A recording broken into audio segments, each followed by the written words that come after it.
রাসূল আকরাম সাল্লাল্লাহু আলাইহি ওয়াসাল্লাম একদিন মসজিদে নববীর মধ্যে আছেন। ফজরের নামাজের পূর্ব মুহূর্তে সাহাবায়ে কেরাম অপেক্ষা করতেছে নামাজের। হঠাৎ করে নবীজি বলতেছেন, এখন যেই ব্যক্তি দরজা দিয়ে ঢুকবে সে জান্নাতি। এই ঘোষণা যখন নবীজি দিয়েছেন, ঘোষণা দেওয়ার সাথে সাথে সবার নজর চলে গেছে দরজার দিকে। কে সেই সৌভাগ্যবান ব্যক্তি যার ব্যাপারে নবীজি এমন ঘোষণা দিলেন? সবাই দরজার দিকে তাকায় আছে। দেখা গেল একজন মানুষ, সে মসজিদের মধ্যে ঢুকতেছে, তার ওযুর পানি এখনো দাড়ি দিয়া পড়ে। প্রথম দিন চলে গেল।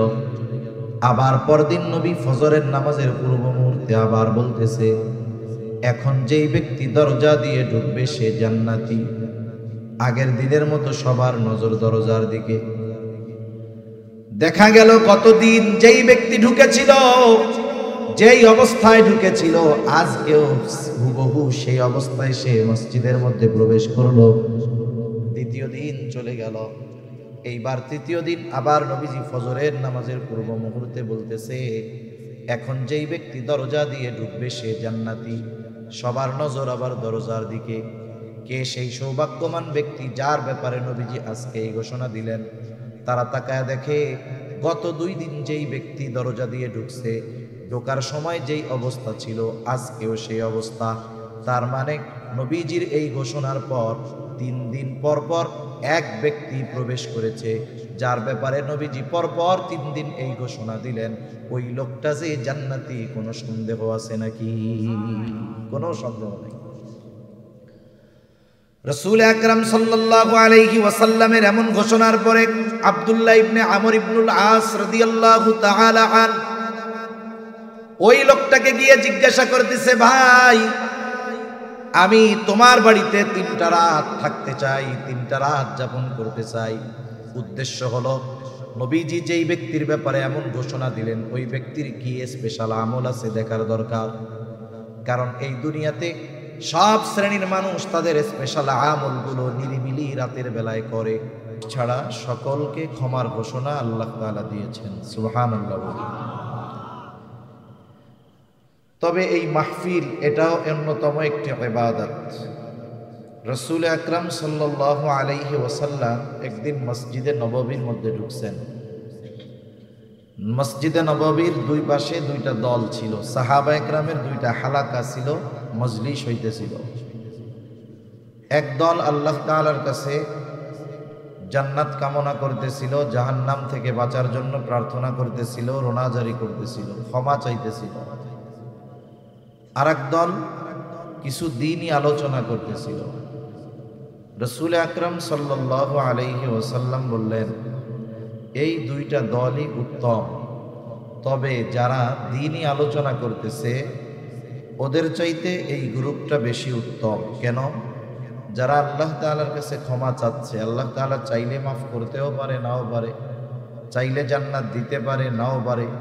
কিন্তু যারা এই দ্বীনি মজলিসে বসেছে, নিঃসন্দেহে এই আলোচনার দ্বারা তারা দুনিয়া আখিরাতের উপকার লাভ করতে পারবে। সুবহানাল্লাহ। এর দ্বারা আবার এটা উদ্দেশ্য নয় বা বোঝানো নয় যে আল্লাহ তাআলার কাছে মাফ চাওয়ার কি দরকার।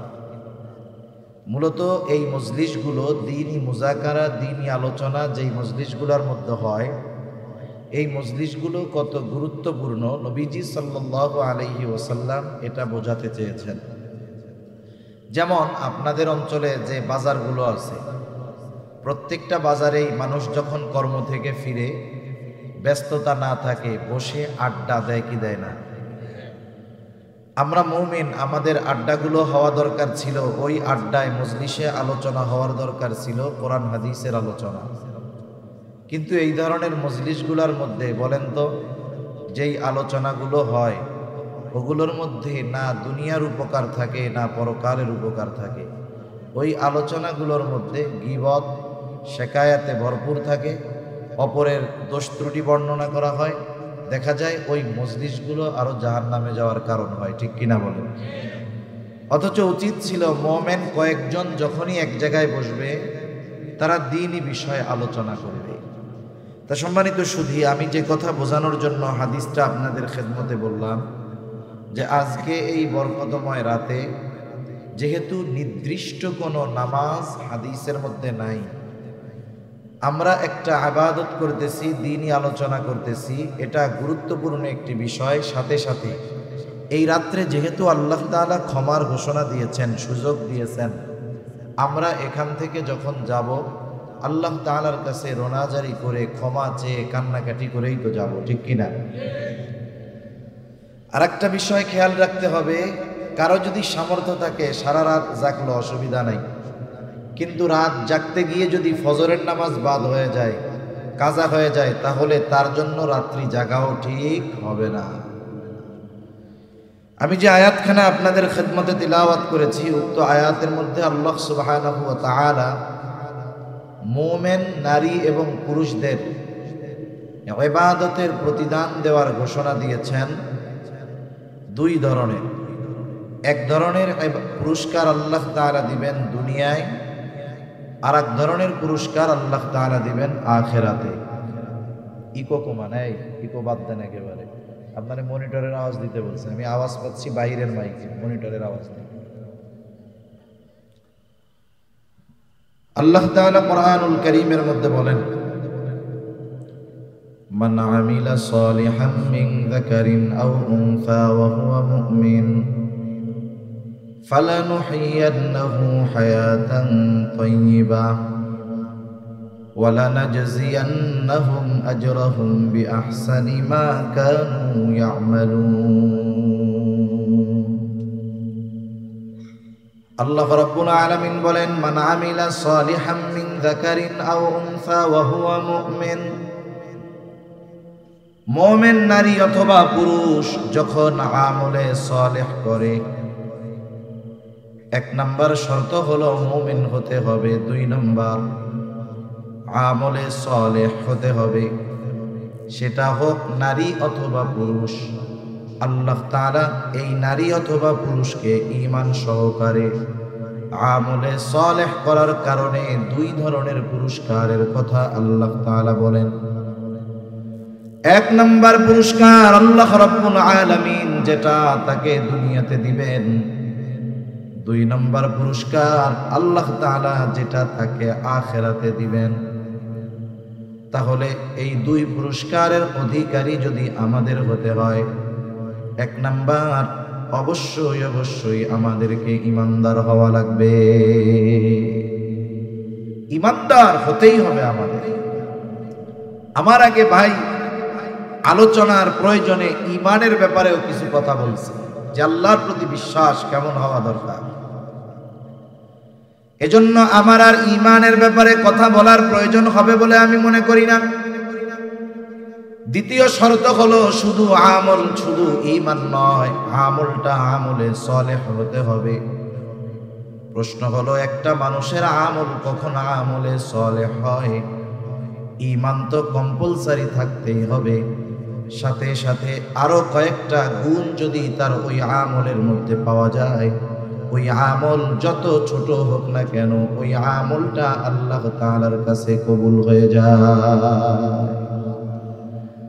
আমলে সালেহ কাকে বলে, এটার সংজ্ঞা আমরা সহজ ভাষায় বুঝি। একটা হলো শুধু আমল, আর একটা হলো আমলে সালেহ। আমল, আমলে সালেহ। আমলে সালেহ হলো ওই আমল যে আমল আল্লাহ তাআলার কাছে কবুল হওয়ার যোগ্যতা রাখে। যেহেতু সামনে আমলের এক সিজন আসতেছে, রমজান মাস আসতেছে, আর মাত্র 15 দিন পরে। এখন আমরা কষ্ট করে রোজা রাখলাম, 20 রাকাত তারাবি পড়লাম, আরো অন্যান্য ইবাদত করলাম। আমার মধ্যে যদি ওই শর্তগুলো অনুপস্থিত থাকার কারণে আমার এই কষ্টের আমল আল্লাহর দরবারে কবুল না হয়, তাইলে এর চাইতে কষ্টের আর কিছু হতে পারে? আর কিছুই কষ্টের হতে পারে না। এজন্য আমরা যদি আমাদের আমল আল্লাহ তাআলার কাছে কবুল করাতে চাই, এক নম্বরে যেই জিনিসটা দরকার সেটার নাম হলো ঈমান। এটা তো লাগবেই লাগবে, কারণ ঈমানবিহীন কোনো ভালো আমল আল্লাহ তাআলার কাছে গ্রহণযোগ্য হয় না। এই জন্য একজন ইমানদারের আমল ভালো কাজ আর একজন বেঈমানের ভালো কাজের মধ্যে তফাৎ হলো এটা। ইমানদার যখন কোনো ভালো কাজ করে, দুনিয়ায় কোনো নেকের কাজ করে, ভালো কাজ করে, আল্লাহ তাআলা ওই ইমানদারের ভালো কাজের প্রতিদান শুধু যে দুনিয়াতে দেন তা নয়, ইমানদারের প্রত্যেকটা ভালো কাজের প্রতিদান আল্লাহ তাআলা দুনিয়াতেও দেয়, আখিরাতেও দেয়। আর সমাজের মধ্যে যেই সমস্ত বেঈমান কাফেররা ভালো কাজ করে, মানুষের দান সদকা করে, মানুষের উপকার করে, বলে এদের ভালো কাজের প্রতিদানও আল্লাহ তাআলা দেন। ঈমান না থাকার কারণে এদের ভালো কাজের প্রতিদান আল্লাহ তাআলা শুধু দুনিয়াতেই দিয়ে দেন। ঈমান না থাকার কারণে ওই মানুষগুলোর ভালো কাজের প্রতিদান আল্লাহ তাআলা পরকালে দেয় না।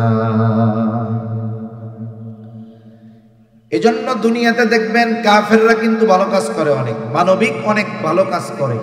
এই ভালো কাজের প্রতিদান আল্লাহ তাআলা কোথায় দেন? দুনিয়াতে দেন, দুনিয়াতে। আর যারা মুমিন এদের ভালো কাজের প্রতিদান আল্লাহ তাআলা শুধু দুনিয়ায় দেন তা না, আখিরাতে দিবেন তো দিবেন। অনেক সময় ভালো কাজের প্রতিদান দুনিয়াতে আল্লাহ নাও দিতে পারে। সেজন্য একটা মানুষ যদি তার ভালো কর্মের দ্বারা দুই জাহানে উপকৃত হতে চায় তাহলে তার ঈমান দরকার। আপনাকে ইকোটা বন্ধ করতে বলছি, ফুল এরা কথাই বুঝে না। এই ইকো কার কার কার কার এতবার দরকার নেই, এটা বন্ধ করেন, ইকো বন্ধ করেন, আপনি রিভার্ব দিয়ে আওয়াজটা ছেড়ে দেন। এতবার তো অপারেটরদের বলা লাগার কথা না, তো বোঝার কথা অল্প।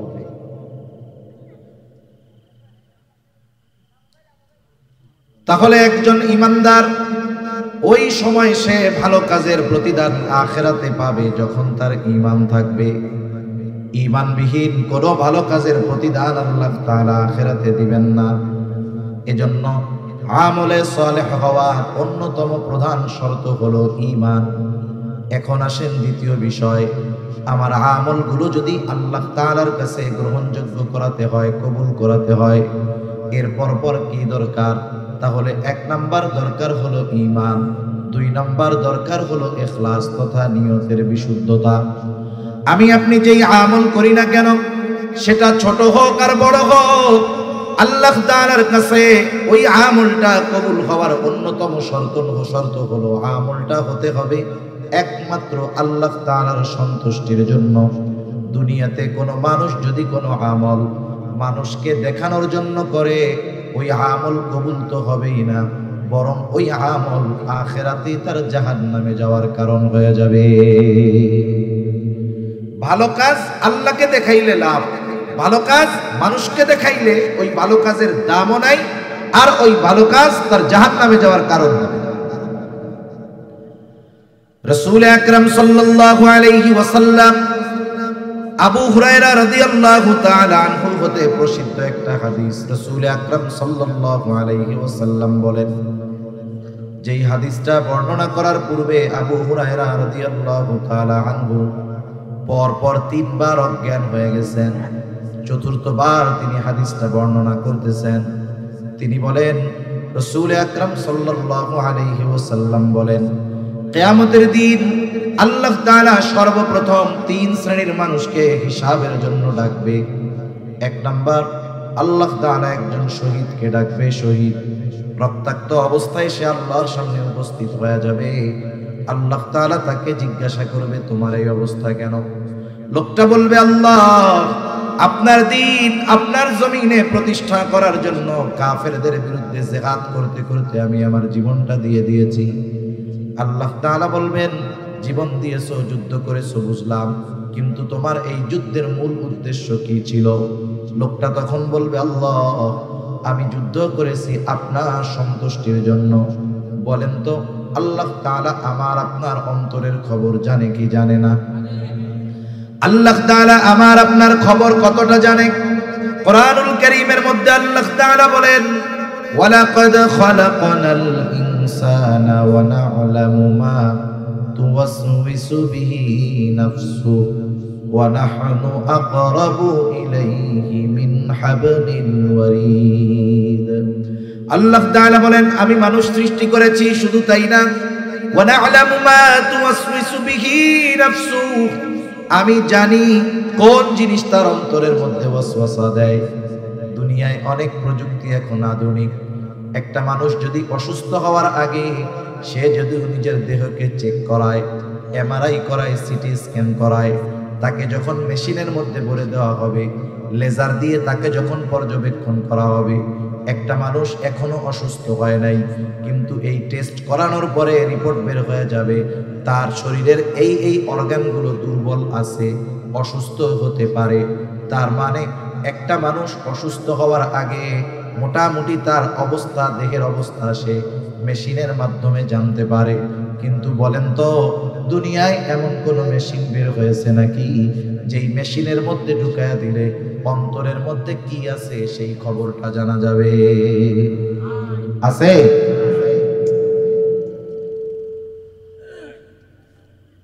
এইরকম মেশিন দুনিয়াতে আবিষ্কৃত হয় নাই। রাসূল আকরাম সাল্লাল্লাহু আলাইহি ওয়াসাল্লাম বলেন, আল্লাহ রাব্বুল আলামিন তখন বলবে, না বান্দা, আমি আল্লাহ তোমার অন্তরের খবর জানি। তুমি কেন যুদ্ধ করেছো জানি। কারণ যুদ্ধ করেছো যাতে করে দুনিয়ার মানুষ তোমার বীরত্বের প্রশংসা করে, তোমাকে বীর বলে, বাহাদুর বলে। তুমি যে উদ্দেশ্যে দুনিয়ায় জিহাদ করেছো, দুনিয়ায় তুমি তা পেয়ে গেছো। কারণ তুমি দুনিয়ার মানুষ তোমাকে বীর বলেছে, বাহাদুর বলেছে। সুতরাং আজকে আমি আল্লাহর তরফ থেকে তোমার জন্য কিছু নাই, তুমি চলে যাও, তোমার ঠিকানা হলো জাহান্নাম। আল্লাহ তাআলা দ্বিতীয়তে একজন দানবীরকে ডাকবে, জিজ্ঞাসা করবে, আমি আল্লাহ তোমাকে অনেক সম্পদ দিয়েছিলাম, এই সম্পদ তুমি কোন কাজে কোথায় ব্যয় করছো?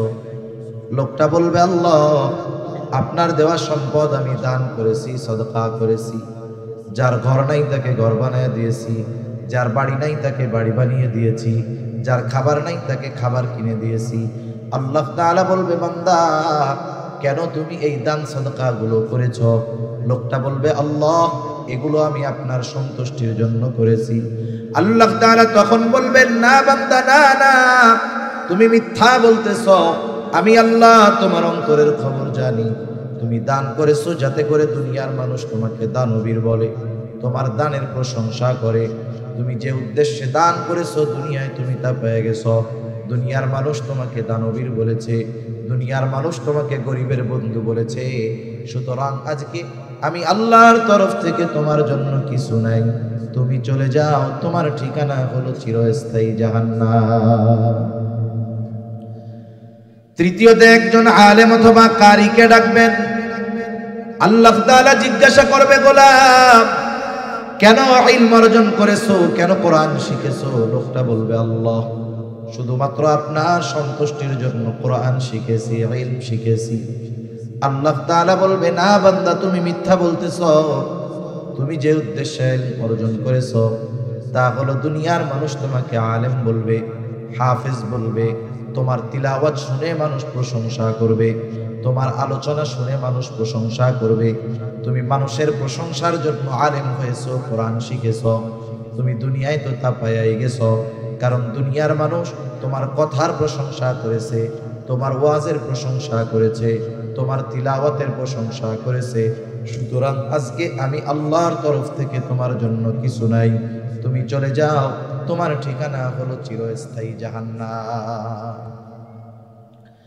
একটু খেয়াল দিয়ে বুঝেন, একটা মানুষ তার জীবনটা দিয়ে দিয়েছে, আরেকজন মানুষ জীবনের অর্জিত সম্পদগুলো দান করেছে, আরেকজন মানুষ দুনিয়ার কথা চিন্তা না করে ইলম অর্জন করেছে। এত কষ্টার্জিত বিষয়গুলো কোনো মূল্য পায় নাই কেন? বলে ওইগুলো করেছে ঠিক, তবে আল্লাহর সন্তুষ্টির জন্য করে নাই, যার কারণে এই ইবাদত, এই আমল তার কোনো কাজে আসে নাই। উল্টা জাহান্নামে যাওয়ার কারণ কেন হলো? বুঝে থাকলে একটু জবাব দিবেন জবান খুলে। বলেন তো, ইবাদতের একমাত্র হকদার কে? আরো জোরে বলেন, কে? আল্লাহ হলেন ইবাদতের একমাত্র হকদার। কেউ যদি আল্লাহ তাআলার হক নষ্ট করে, অর্থাৎ ইবাদত করার দরকার ছিল আল্লাহর সন্তুষ্টির জন্য, কিন্তু করলো মানুষের সন্তুষ্টির জন্য, এটার দ্বারা হলো শিরক। এক নাম্বার, ওই ইবাদত আল্লাহর জন্য হয় নাই, হয়েছে শিরক। দ্বিতীয়ত ইবাদতের হকদার ছিল আল্লাহ, ইবাদত আল্লাহর জন্য হয় নাই বিদায় আল্লাহর হক নষ্ট হয়েছে। শিরিক যুক্ত ইবাদত আল্লাহ তাআলার কাছে কোনো দাম নাই, এই জন্য ওইটা বাদ। 2 নাম্বার, ইবাদতের হকদার ছিল আল্লাহ, যেহেতু অন্যর জন্য করার কারণে আল্লাহর হক নষ্ট করা হয়েছে, এই জন্য এই ইবাদত কাজে আসবে না, বরং তার জাহান্নামে যাওয়ার কারণ হয়ে যাবে। সেজন্য আমরা যেই ইবাদত করি না কেন, আমরা ওই ইবাদতগুলো আল্লাহ তাআলার সন্তুষ্টির জন্য করব। সেটা যত ছোট ইবাদত হোক, যত বড় ইবাদত হোক, আল্লাহর জন্য যদি না হয় ওই ইবাদতের কোনো দাম আছে? যত ছোট ইবাদত হোক, আল্লাহর জন্য যদি হয়, দাম আছে না নাই? এটার নাম হলো ইখলাস, যে আমার সব ইবাদত একমাত্র আল্লাহ তাআলার জন্য হবে। যখন কোন ছোট ইবাদতের মধ্যেও এই উদ্দেশ্য থাকে, ওই ইবাদতটা তখন সুন্দর বলে বিবেচিত হয়। আল্লাহ তাআলা বেশি ইবাদত, বেশি আমল আমাদের কাছে চায় না। আল্লাহ তাআলা সুন্দর ইবাদত চায়, সুন্দর আমল চায়। সুন্দর কাকে বলে? আমরা আমাদের সংজ্ঞায় সুন্দর সেটাকে বলি যেটা দেখার পরে চক্ষু তৃপ্ত হয়, অন্তরের মধ্যে প্রশান্তি আসে। এখন বলেন তো, আপনাদের সামনে যদি একজন আফ্রিকার কালো মানুষকে এনে দেওয়া হয়, আমাদের সংজ্ঞায় বলেন তো ওই লোকটা ভালো না কালো? ভালো লাগবে আমাদের? চোখ তৃপ্ত পাবে? তৃপ্তি পাবে? চোখ তৃপ্তি পাবে না, চোখের ভালো লাগবে না। তাহলে আমাদের সংজ্ঞায় কালো যে সে সুন্দর না। কিন্তু আল্লাহ তাআলার সংজ্ঞা, সৌন্দর্যের সংজ্ঞা এটা ভিন্ন সংজ্ঞা। আল্লাহ রাব্বুল আলামিন কোরআনুল কারীমের সূরাতুল মুলকের মধ্যে বলেন, আল্লাযী খালাকাল মাউতা ওয়াল হায়াতা লিয়াবলুয়াকুম আইয়ুকুম আহসানু আমালা। আল্লাহ তাআলা বলেন, তিনি আল্লাহ যিনি জীবন এবং মৃত্যুকে সৃষ্টি করেছেন। এবং কেন করেছেন? বলে লিয়াবলুয়াকুম, তোমাদের পরীক্ষা করার জন্য। কিসের পরীক্ষা? আল্লাহ তাআলা বলেন আইয়ুকুম আহসানু আমালা, পরীক্ষা হলো তোমাদের মধ্যে কার আমল কত সুন্দর। তাহলে আল্লাহ তাআলা বেশি ইবাদত চান না সুন্দর ইবাদত চান? জোরে বলেন, কি ইবাদত? সুন্দর ইবাদত আল্লাহ তাআলা চায়। এখন আল্লাহ তাআলার কাছে সুন্দর কোনটা? বলে যার নিয়ত সুন্দর, যার ইখলাস ঠিক আছে, ওই ইবাদত আল্লাহর কাছে সুন্দর। সুবহানাল্লাহ বলেন। যদি আমাদের সংজ্ঞায় সৌন্দর্যের সংজ্ঞা যেটা, এটা যদি আল্লাহর কাছে হইতো, তাইলে আফ্রিকার কালো মানুষগুলোর আর কোনো দাম থাকতো না, আফ্রিকার কালো মানুষের কোনো মূল্যায়ন থাকতো না। এজন্য আমরা আমাদের ইবাদতগুলোকে আল্লাহর কাছে সুন্দর করে তোলার জন্য যেই ইবাদতটাই করি, একমাত্র কার জন্য করব? আল্লাহর জন্য। জান্নাতে যাইতে হলে বেশি ইবাদত লাগে না, তবে সুন্দর ইবাদত লাগে। এক সাহাবীর ঘটনা শুনি। রাসূল আকরাম সাল্লাল্লাহু আলাইহি ওয়াসাল্লাম একদিন মসজিদে নববীর মধ্যে আছেন, ফজরের নামাজের পূর্ব মুহূর্তে সাহাবায়ে কেরাম অপেক্ষা করতেছে নামাজের। হঠাৎ করে নবীজি বলতেছেন, এখন যেই ব্যক্তি দরজা দিয়ে ঢুকবে সে জান্নাতি। এই ঘোষণা যখন নবীজি দিয়েছেন, ঘোষণা দেওয়ার সাথে সাথে সবার নজর চলে গেছে দরজার দিকে। কে সেই সৌভাগ্যবান ব্যক্তি যার ব্যাপারে নবীজি এমন ঘোষণা দিলেন? সবাই দরজার দিকে তাকায় আছে। দেখা গেল একজন মানুষ, সে মসজিদের মধ্যে ঢুকতেছে, তার ওযুর পানি এখনো দাড়ি দিয়া পড়ে। প্রথম দিন চলে গেল, আবার পরদিন নবী ফজরের নামাজের পূর্ব মুহূর্তে আবার বলতেছে, এখন যেই ব্যক্তি দরজা দিয়ে ঢুকবে সে জান্নাতি। আগের দিনের মতো সবার নজর দরজার দিকে। দেখা গেল কতদিন যেই ব্যক্তি ঢুকেছিল, যেই অবস্থায় ঢুকেছিল, আজকেও হুবহু সেই অবস্থায় সে মসজিদের মধ্যে প্রবেশ করলো। দ্বিতীয় দিন চলে গেল, এইবার তৃতীয় দিন আবার নবীজি ফজরের নামাজের পূর্ব মুহূর্তে বলতেছে, এখন যেই ব্যক্তি দরজা দিয়ে ঢুকবে সে জান্নাতি। সবার নজর আবার দরজার দিকে। কে সেই সৌভাগ্যবান ব্যক্তি যার ব্যাপারে নবীজি আজকে এই ঘোষণা দিলেন? তারা তাকায় দেখে গত 2 দিন যেই ব্যক্তি দরজা দিয়ে ঢুকছে, ঢোকার সময় যেই অবস্থা ছিল আজকেও সেই অবস্থা। তার মানে নবীজির এই ঘোষণার পর 3 দিন পর পর এক ব্যক্তি প্রবেশ করেছে, যার ব্যাপারে নবীজি পরপর 3 দিন এই ঘোষণা দিলেন। ওই লোকটা যে জান্নাতি, কোনো সন্দেহ আছে নাকি? কোনো সন্দেহ নেই। রাসূল আকরাম সাল্লাল্লাহু আলাইহি ওয়াসাল্লামের এমন ঘোষণার পরে আব্দুল্লাহ ইবনে আমর ইবনুল আস রাদিয়াল্লাহু তাআলা আন ওই লোকটাকে গিয়ে জিজ্ঞাসা করতেছে, ভাই আমি তোমার বাড়িতে 3টা রাত থাকতে চাই, 3টা রাত যাপন করতে চাই। উদ্দেশ্য হলো নবীজি যেই ব্যক্তির ব্যাপারে এমন ঘোষণা দিলেন ওই ব্যক্তির কি স্পেশাল আমল আছে দেখার দরকার। কারণ এই দুনিয়াতে সব শ্রেণীর মানুষ তাদের স্পেশাল আমলগুলো নিরিবিলি রাতের বেলায় করে। বলেন তো, চোর চুরি দিনে করে না রাত্রে করে? ডাকাত ডাকাতি দিনে করে না রাত্র করে? বলেন তো, যারা আহলুল্লাহ বুজুর্গানে দিন তারা তাদের স্পেশাল ইবাদতগুলো দিনে করে নাকি রাত্রে করে? এই রাতের বেলায় মূলত বুজুর্গ যারা, এরা রাতটাকেই ইবাদতের জন্য বেছে নেয়, কারণ একেবারে নিরিবিলি, কোনো ঝঞ্ঝাট নাই, ঝামেলা নাই। আবার যারা ওই ধরনের অকারেন্স করে, অপরাধ করে, ওরাও অপরাধের জন্য রাত্রকে বেছে নেয়, কারণ মানুষজন সব ঘুমে থাকে, রাস্তায় লোকজন থাকে না। তা উনি চিন্তা করতেছে স্পেশাল ইবাদত তো রাতের বেলা করে। এখন উনি রাতের বেলা কি ইবাদত করে এটা জানার জন্য তো ওনার বাড়িতে থাকার দরকার। উনি গিয়া ওই লোকটাকে বলতেছে। আর এক হাদিসের আলোকে বোঝা যায় নবীজি যেই ব্যক্তির ব্যাপারে এই ঘোষণা দিয়েছেন ওই ব্যক্তির নাম হলো সাদ বিন মুআজ রাদিয়াল্লাহু তাআলা আনহু, হযরত সাদ রাদিয়াল্লাহু তাআলা আনহু। উনি গিয়ে বলতেছে, ভাই আমি তোমার বাড়িতে একটু রাত্র যাপন করতে চাই। বলে, কোনো অসুবিধা নাই, চলেন। ইশার নামাজ পড়ে ওই লোকটার সাথে আব্দুল্লাহ ইবনে আমর ইবনুল আস চলে গেলেন তার বাড়িতে। আগের আমলে আমাদের গ্রাম অঞ্চলে ছিল বাহিরের কোনো মেহমান যদি আসতো বাড়ির ভিতরে নেওয়া লাগতো না। আমাদের এলাকায় বলে কাছারি ঘর। আপনাদের কি বলে? কাছারি বলে না? আগে কাছারি ছিল। কাছারি এমন ভাবে থাকতো, ঘরের মানুষের মহিলাদের পর্দা এমনি হয়ে যেত, কাছারির মুখটা থাকতো বাহির দিকে, মেহমান ঢুকতো ওইখানে পানি বাথরুম করার ব্যবস্থা বাইরে থাকতো। তার মানে একজন মেহমান আসলে ভেতরের মহিলাদের পর্দার ব্যাপারে কোনো সমস্যা হইতো না। দেখেন আগের মানুষেরা, আমাদের মা দাদিরা নানিরা, এনারা কিন্তু এত বোরকা পইরা ঘুরে নাই।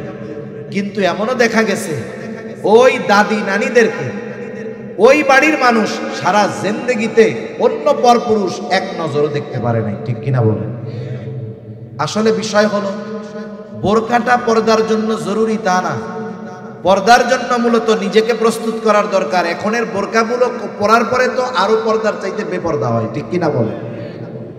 বোরকা পরে কেন? বলে পর্দা করার জন্য। পর্দা করার জন্য যদি পরে, এখনকার যে ভাব বোরকা, আসলে ওইটা তো পর্দার জন্য হয় না, বরং মানুষকে আরো তার পোশাকের প্রতি আকৃষ্ট করার জন্য পরা হয়। সে যদি নিজেকে লুকানোর জন্য পরতো তাহলে ওই ধরনের স্টাইল থাকতো না, এমব্রয়ডারি থাকতো না, 14-15টা কুচি থাকতো না। কি যে ভাব হইছে বোরকার, এগুলো দ্বারা বাস্তবিক পর্দা হয় না। অথচ আগের মহিলারা এখনো অনেক আছে আমাদের গ্রাম অঞ্চলগুলোতে। পুরুষ মানুষ দেখছে, বৃদ্ধ মানুষ, কেউ তার দিকে তাকাবে না। সে দেখা যাচ্ছে রাস্তার থেকে নেমে কাপড়টাকে এমন ভাবে ঢাকনা দিছে যে তার দেহের আবহাওয়া আকৃতি বোঝার কোনো সিস্টেম নেই। কাচারি ঘরে থাকতে দিয়েছে আব্দুল্লাহ ইবনে আমর ইবনুল আসকে। আব্দুল্লাহ ইবনে আমর ইবনুল আস তিনি তো ঘুমানোর জন্য যান নাই, মূলত দেখার জন্য গেছে কি ইবাদত করে। তিনি খেয়াল করলেন ওই ব্যক্তি ঘরের মধ্যে ঢুকলো, বাতি নিভায়া দিল, ঘুমায় গেল। আব্দুল্লাহ ইবনে আমর ইবনুল আস সারা রাত সজাগ, কোন সময় উঠে আর কোন সময় কি ইবাদত করে দেখবে।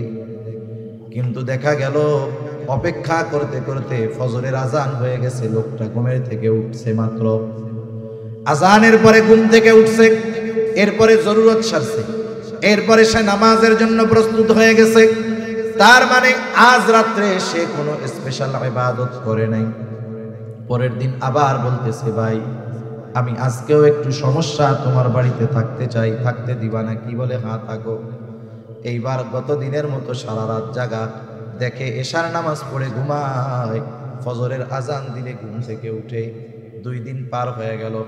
একটা মানুষ যদি কোনো ধারাবাহিক কোনো কাজ করে, ধারাবাহিক কোনো আমল করে, তাহলে ওই আমলটা পরপর 3 দিন সাধারণত বাদ যাওয়ার কথা না, যেহেতু তার কোনো অসুস্থতা নাই, তার কোনো সবল নাই, ব্যস্ততা নাই, যার কারণে ইবাদতটা বাদ যাইতে পারে। এইবার 3য় দিন আবার বলে, ভাই আজ রাতটাও আমি তোমার বাড়িতে একটু থাকতে চাই। বলে থাকো, কোনো অসুবিধা নাই। ওই রাত্রটাও সারা রাত সে জেগে থাকছে। দেখলো এশার নামাজ পড়ে ঘুমায় গেল, আর ফজরের আজান দিলে ঘুম থেকে উঠলো। এইবার আর নিজের কৌতূহলকে চাপায় রাখতে পারে নাই। আব্দুল্লাহ ইবনে আমর ইবনুল আস ওই লোকটাকে জিজ্ঞাসা করতেছে, ভাইরে তোমার বাড়িতে 3 দিন থাকার কারণ আমার বাড়িতে থাকার জায়গা নাই এটা নয়, বরং এই 3 দিন তোমার বাড়িতে রাত্র যাপন করার কারণ হলো আগে পরপর 3 দিন ফজরের নামাজের পূর্ব মুহূর্তে হঠাৎ করে নবীজি ঘোষণা করতেছে, এখন যেই ব্যক্তি দরজা দিয়ে ঢুকবে সে জান্নাতি। আমরা সবাই তাকায় দেখলাম, কে সে? দেখলাম তুমি দরজা দিয়ে ঢুকছো। এই ঘোষণা পরপর 3 দিন নবীজি দিয়েছেন, পরপর 3 দিনই নবীজির ঘোষণার পরে তুমি দরজা দিয়ে ঢুকছো। আমি তোমার বাড়িতে রাত্র যাপন করার উদ্দেশ্য ছিল, আমি দেখতে চেয়েছিলাম তুমি স্পেশাল কি আমল করো, যার কারণে নবীজি তোমার ব্যাপারে এমন ঘোষণা দিলেন। এইবার লোকটা বলতেছে, আলহামদুলিল্লাহ, নবীজি যদি আমার ব্যাপারে এমন ঘোষণা দিয়ে থাকেন এটা তো বড় শুকরিয়ার বিষয়। তবে তুমি যেই আশায় আমার বাড়িতে রাত্র যাপন করছো, ওই রকম কোন রাত্রিকালীন ইবাদত আমি করি না। তবে হ্যাঁ, একটা জিনিস করি। কি করো? বলে রাত্রে যখন আমি ঘুমাতে যাই, আমাকে যারা কষ্ট দিয়েছে আমি তাদের সবাইকে মাফ করে দে। 5 ওয়াক্ত নামাজ পড়ি, হারাম হালাল বেঁচে চলি, যেটা সাধারণ কাজ, এর চাইতে বেশি কিছু করি না। এখন আব্দুল্লাহ ইবনে আমর ইবনুল আস বলতেছে, তুমি যে রাতের বেলায় শোয়ার সময় সকলকে মাফ করে দাও, অন্যান্যগুলো তো আমরা সব সময় করি, কিন্তু তুমি যে এই কাজটা প্রতিদিন করো, এই কারণেই আল্লাহ তাআলা তোমার ব্যাপারে জান্নাতের খোঁজখবরই নবীজির মাধ্যমে জানায়া দিয়েছেন। সুবহানাল্লাহ। আমল কবুল করাতে হয় 1 নাম্বার দরকার ঈমান। জোরে বলেন কি দরকার? 2 নাম্বার দরকার হলো ইখলাস। কি জোরে বলেন? ইখলাস তথা নিয়তের বিশুদ্ধতা। ভাইরে আওয়াজ ছাড়তে পারো না? তুমি কি বুঝতেছো কথা? আওয়াজ ছাড়ো, মুখ মিশায় কতক্ষণ বলা যায়? আমি কি বলতে চাইছি তুমি বুঝতে পারছো? তুমি বুঝছো? এটা রিভার্ব দিয়ে আওয়াজটা সুন্দরভাবে ছাড়ো, আওয়াজটা যেন আমার দূরের থেকে সুন্দর মতো টানে। তোমার তো এইটার কোনো আওয়াজ হয় না, তুমি খালি ওই বাইরের ওইটা বাড়াও আর কেন? নাকি পারো না? না পারলে বলবা যে পারি না, তাহলে আর দরকার নেই, যা আছে তাই থাকে। তাহলে 1 নাম্বার দরকার হলো ঈমান, 2 নাম্বার দরকার হলো ইখলাস তথা নিয়তের বিশুদ্ধতা, 3 নাম্বার দরকার হলো সুন্নাত। সুন্নাত, কারণ দুনিয়ায় কোনো ইবাদত নাই যে ইবাদতের সুন্নাত পদ্ধতি নাই। ইবাদত নিজস্ব মন গড়া পদ্ধতিতে করলে হয় না, ইবাদত করতে হয় মুহাম্মাদুর রাসূলুল্লাহ সাল্লাল্লাহু আলাইহি ওয়াসাল্লামের পদ্ধতিতে। সুন্নাত হলো এমন এক জিনিস, তথা নবীজির পদ্ধতি হলো এমন এক জিনিস, তুমি না পারলে থাক, আমি মাপছে, না পারলে থাক, যা আছে তাই করো। একটা হলো গাড়ি ভালো, গাড়ি ভালো, যদি যে চালাইতে না পারে চলবে, কাজ হবে, ওই গাড়ি খাদে পড়ে যাবে। আর একটা হলো গাড়িতে ডিফেক্ট আছে কিন্তু ড্রাইভার পাক না, দেখবে ও ওইটারে নিয়ে চালায় চলে যায়। এই অপারেটিং এর মধ্যে সিস্টেম আছে, আপনাকে জিনিস ভালো দিলেই হবে না, ওই জিনিস চালানোর মতো দক্ষ লোক দিতে হবে, নাইলে কাজ হবে না। জিনিস ভালো আছে কিন্তু আমি বুঝতে পারছি পাইলট শেষ, বাদ যে হয় নাই, এটা কি 10 সিট দেওয়ার দরকার আছে নাকি? একটা দেখলে ওটাই তো বোঝা যায় যে বাদ হয়েছে কি হয় নাই। সেজন্য তোমার আর নড়াচড়ার দরকার নাই, আমি কষ্ট করে কইতেছি, অসুবিধা নেই। দুনিয়াতে এমন কোন ইবাদত নাই যেটার সুন্নাত পদ্ধতি নাই, তথা নবীজির দেখানো পদ্ধতি নাই, এমন কোন ইবাদত দুনিয়াতে নাই। বরং দুনিয়ার কাজগুলো যদি কেউ নবীজির পদ্ধতিতে করে ওই দুনিয়াবি কাজগুলোও ইবাদত হয়ে যায়। যেমন প্রতিদিন মানুষের কিছু করণীয় কাজ আছে, দৈনন্দিন কিছু জরুরত আছে, যেমন বাথরুম করা, বাথরুমে যাওয়া, এটা দৈনন্দিন একটা কাজ। একজন ফজরের আজান শুনে ঘুম থেকে উঠে গেল, ফজরের আজান শুনে ঘুম থেকে উঠছে, নামাজে যাবে, জরুরতে চাপ দিয়েছে, সে চিন্তা করতেছে নামাজে যদি দাঁড়াই, ফজরের নামাজের কেরাতটা একটু লম্বা, যদি ওই সময় নামাজের মধ্যে জরুরতে চাপ দেয়, ইবাদতের একাগ্রতা নষ্ট হয়ে যাবে। এই চিন্তা করে সে চিন্তা করলো তাহলে জরুরতটা পূরণ করে এরপরে মসজিদের দিকে যাই। এই নিয়তে সে বাথরুমের দিকে রওনা হলো। বাথরুমে যাওয়ার পদ্ধতি, সুন্নাত পদ্ধতি হলো 1 নম্বরে মাথা ঢেকে যাওয়া। সেটা আপনি টুপি দিয়ে ঢাকেন, আর রুমাল দিয়ে ঢাকেন, গামছা দিয়ে ঢাকেন, অসুবিধা নাই। নবীজির সুন্নাত হলো মাথা ঢেকে বাথরুমে যাওয়া। আর বিজ্ঞানও বলে মাথা ঢেকে বাথরুমে যাওয়া উচিত। কেন? বলে বাথরুমের মধ্যে অগণিত ব্যাকটেরিয়া আছে, বাথরুমের মধ্যে অগণিত জীবাণু আছে। এই মাথার চুল এটা হলো অত্যন্ত সংবেদনশীল। দেখবেন মাথার মধ্যে খুশকি হয়, কিন্তু যার দাড়ি আছে এরা জিজ্ঞাসা করেন তো দাড়ির মধ্যে কখনো খুশকি হয় নাকি? চুলের চাইতে দাড়ি বড়, কিন্তু এই জায়গায় কেন হয়? বলে মাথার স্কিন, মাথার স্কিন যে চামড়া, এইটা বেশি সংবেদনশীল। এজন্য এই চুলও ময়লা টানে বেশি, মাথার চামড়াও ময়লা টানে বেশি। এজন্য যদি মাথা ঢাকা না থাকে, বাথরুমের এই জীবাণু ব্যাকটেরিয়া গিয়ে তার মাথার মধ্যে সমস্যা হতে পারে, চামড়ায় সমস্যা হতে পারে। বিজ্ঞান বলে। আর নবীজি 1500 বছর আগে বলে দিয়েছেন বাথরুমে যাওয়ার সময় মাথা ঢেকে যাইবা। সেজন্য বাথরুমে যাওয়ার সময় মাথা ঢেকে যাওয়া সুন্নাত। কথায় কথা আসে তাই একটা জিনিস বলে দেই, আমরা তো এখন সভ্যকে আধুনিককে, যার ঘরের মধ্যে বাথরুম বেশি সে তত আধুনিক, ঠিক না? আপনি বাড়ি বানাইছেন, আগে বাথরুম থাকতো অনেক দূরে, এখন আপনি বাড়ি বানাইছেন, বাথরুম যদি ঘরের মধ্যে না দিয়া বাইরে দেন, মানুষ আপনাকে আধুনিক বলবে না। কিন্তু যদি ঘরের মধ্যে বাথরুম দেন, দেখবেন এটা কেন আধুনিক বেশি হয়, ঠিক কিনা বলেন? আধুনিকতা কি হইছে? বাইরের বাথরুম ঘরে ঢুকছে, বাইরের পায়খানা কই ঢুকছে? ঘরের মধ্যে ঢুকছে। এই হলো আধুনিকতার নাম। এই বাথরুম ঘরে হওয়ার কারণে আমরা অনেক সময় মেসওয়াক, আমাদের ব্রাশ, এগুলো বাথরুমের মধ্যে রাখি, একটা র্যাকের মধ্যে রেখে দেয়। এখন বাথরুমের মধ্যে যখন থাকে ব্যাকটেরিয়া, জীবাণু থাকে, আপনি ঘুম থেকে উঠে পেস্ট লাগায় ব্রাশ করতেছেন, ওই জীবাণু ওর দ্বারা আপনার পেটে সমস্যা হতে পারে। এজন্য বিশেষ করে মেসওয়াক, ব্রাশ, এগুলো বাথরুমের বাইরে রাখবো তো ইনশাআল্লাহ। এবার আপনি বাথরুমে ঢুকবেন, ঢোকার আগে দোয়া পড়তে হবে। অনেকে জানে না, ঢুকে এরপরে দোয়া পড়ে। ঢোকার আগে দোয়া পড়বেন, এরপরে বাম পা দিয়ে ঢুকবেন, বাথরুমের মধ্যে বসলেন, জরুরত সারলেন, টিস্যু ইউজ করলেন, পানি দিয়ে পরিষ্কার পরিচ্ছন্ন হইলেন। এরপরে ওযু যদি ভেতরে করার ব্যবস্থা থাকে ওযু করলেন, যদি বাহির হওয়ার দরকার হয় ডান পা দিয়ে বাহির হলেন, বাহির হওয়ার পরে দোয়া পড়লেন। আমি শুধু উল্লেখযোগ্য সুন্নাতগুলো বললাম। একটা মানুষ যদি সুন্নাত তরিকায় বাথরুম করে, তাহলে ওই বাথরুম করার মধ্যে তার কমপক্ষে 10টা সুন্নাতের আমল হয়ে যায়। অথচ এই কাজগুলো আমরা দৈনন্দিন করি। আবার দেখেন, প্রত্যেক বেলা খানা খাই, খানা খাওয়ার সময় দস্তরখানটা বিছান, খানার সময় ডান দিক দিয়ে খানা শুরু করেন, খানার শুরুতে বিসমিল্লাহ বলেন, খানার দোষ ত্রুটি না ধরেন, খানাটা পড়ে গেলে উঠায় খান, প্লেটটাকে ভালো মতো চেটে খান। এই যে অনেক সময় আমরা হুজুররা কোনো জায়গায় খাইতে গেলে একটু চাইটা চুইটা খাই, অনেকজন দেখা কয় কি রে দেখ হুজুর প্লেট না খাইয়া ফেলায়, আল্লাহ জানে। আরে প্লেট তো জান্নাতে গিয়ে খামু, এর আগে একটু প্র্যাকটিস করে আনি, ঠিক কিনা বলেন? এই যে দেখেন বিজ্ঞান কি বলে, আমি আপনি যখন খাবার পরে আঙ্গুলগুলো চেটে খাই, আঙ্গুলের উপরে ধারালো ধারালো দাগ আছে না নাই? মানুষ মারা যাওয়ার সাথে সাথে এই রেখাগুলো চলে যায়। এটা যখন জিহ্বার সাথে ঘষা খায়, দেখবেন একটা লালা হয়, লালা। এই লালাটা কত উপকারী! এই লালাটা আমি আপনি খেয়ে ফেলি যখন, এটা আমার আপনার খাবার হজমের জন্য কাজ করে। সুবহান। আপনি প্লেট চাইটা খাইতেছেন, মানুষ বলতেছে খ্যাত, আমি বলি এটা সুন্নাত। উপকার কি?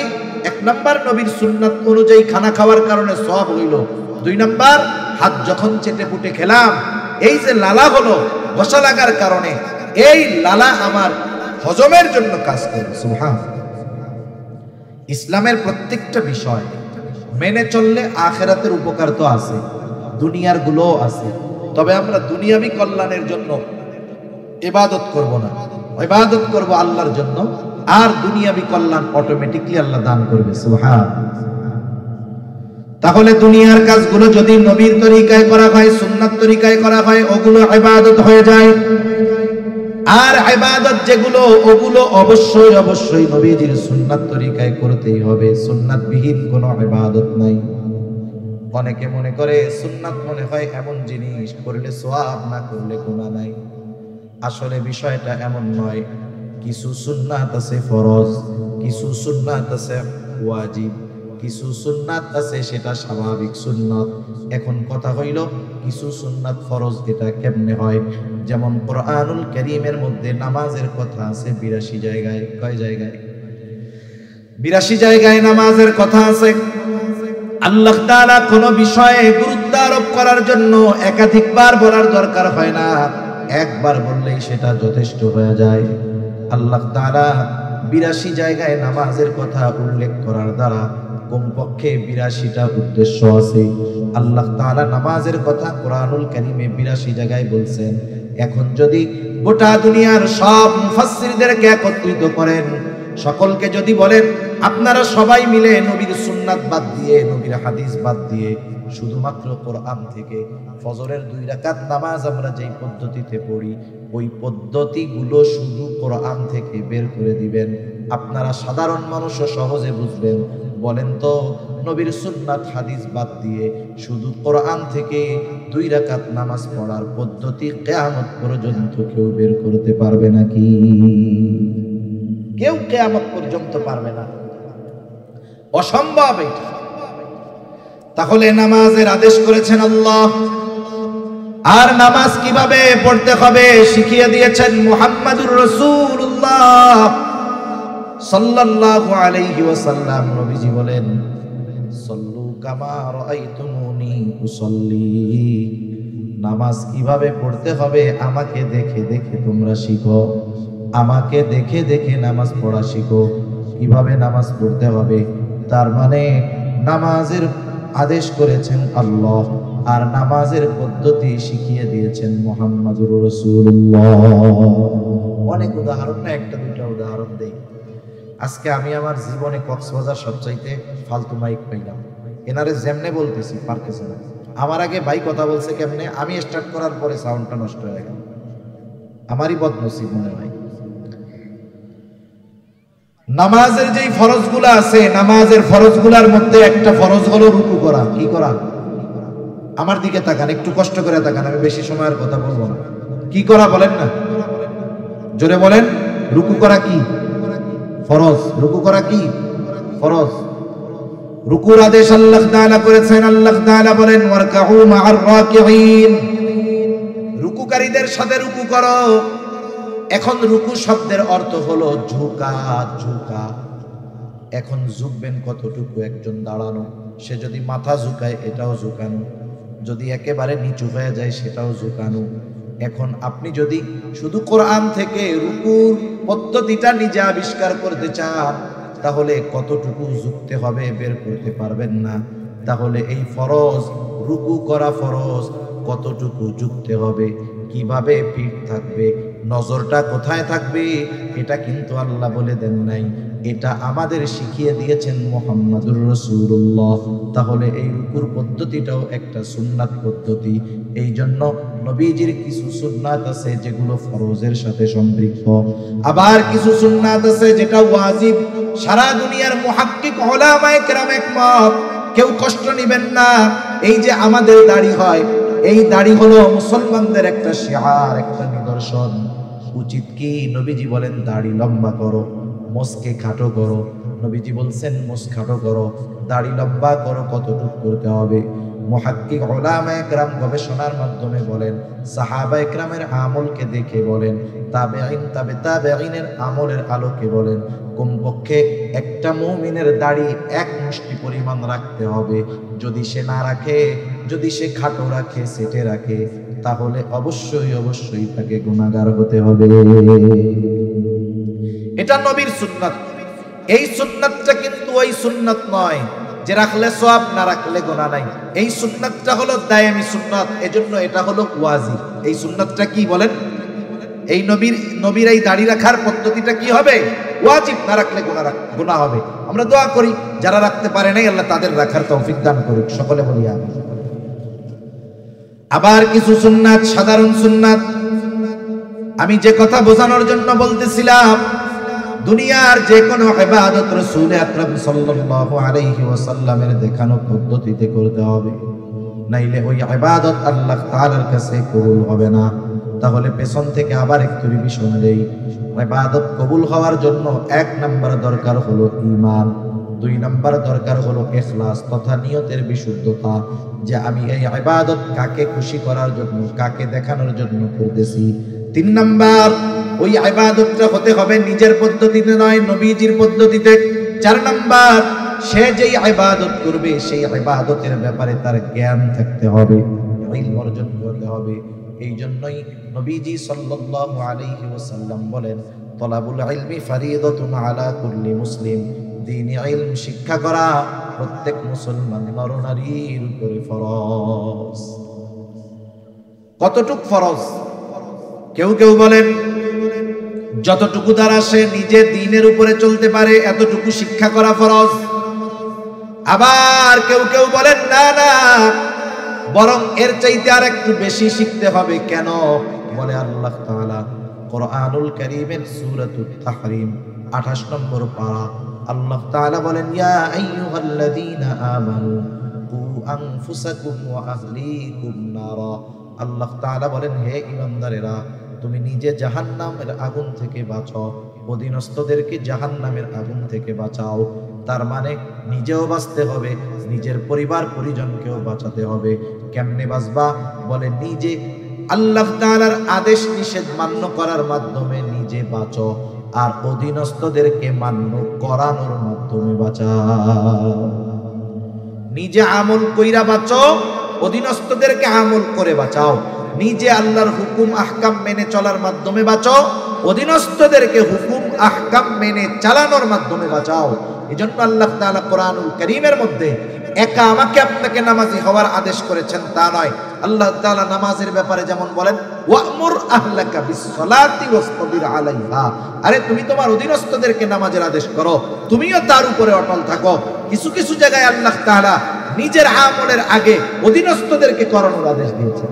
তার মানে আমাদের সমাজে অনেক মানুষ আছে নিজে নামাজ পড়ে, সন্তানরা নামাজ পড়ে না, নিজে নামাজ পড়ে, নিজে ঠিকমতো দিনের উপরে চলে, নিজের ঘরের মানুষ চলে না। আছে না নাই?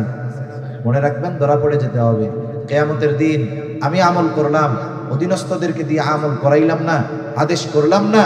আরে যাদের জন্য রক্ত আপনি পানি বানাইলেন, যাদের জন্য সম্পদ উপার্জন করলেন, আপনার উপার্জিত সম্পদ যারা ভোগ করলো, আল্লাহ না করুক এই সন্তানগুলো, আপনার অধীনস্থ মানুষগুলো যদি কিয়ামতে জাহান্নামী হয়, আপনি যদি ইবাদতের পাহাড় নিয়ে ওঠেন, কিয়ামতের দিন ওই আপন মানুষগুলো আপনার আমার জান্নাতে যাওয়ার সবচেয়ে বড় বাধা হয়ে দাঁড়ায় যাবে। ঠিক কি না বলেন?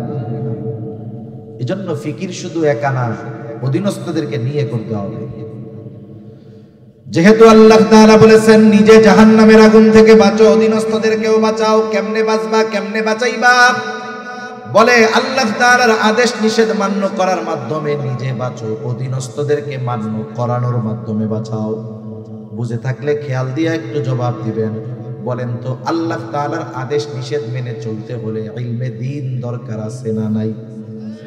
আবার যদি আপনি আপনার পরিবার পরিজনকে দ্বীনের উপরে চালাতে চান, ইলমে দ্বীন জানার দরকার আছে না নাই?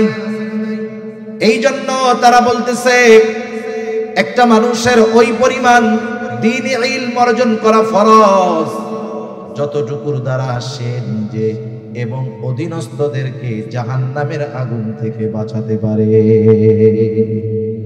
এইটুকু পরিমাণ কমপক্ষে সকল মুসলমানের জন্য শেখা ফরজ। আমি জানি যে আমাদের সমাজে, আমাদের কমিউনিটিতে, আমাদের দেশে অনেক 5 ওয়াক্ত নামাজি এই পরিমাণ ইলমে দ্বীন তার জানা নাই। আছে না নাই? এখন কি করবেন? আপনি যদি আপনার মসজিদের ইমাম সাহেবকে গিয়ে বলেন, হুজুর, রাসূল আকরাম সাল্লাল্লাহু আলাইহি ওয়াসাল্লাম তো বলছে দ্বীন ইলম শিক্ষা করা প্রত্যেক মুসলমান নরনারীর উপরে ফরজ, কমপক্ষে ওইটুকু শিখতে হবে যার দ্বারা নিজে দ্বীনের উপরে চলা যায়, অধীনস্থদেরকে চালানো যায়। আমরা তো এই পরিমাণ মনে হয় জানি না। এটাকে বলা হয় জরুরতে দ্বীন। হুজুর, আমাদেরকে একটু জরুরতে দ্বীন একটু শিক্ষা দেন, যেটুকু শিক্ষা করা ফরজ। আপনার মসজিদের ইমাম সাহেব কি বলবে যে না এটা আমি পারবো না? বলবে? জোরে বলেন না, বলবে? বলবে না। সে চেষ্টা করবে শিখিয়ে দেওয়ার।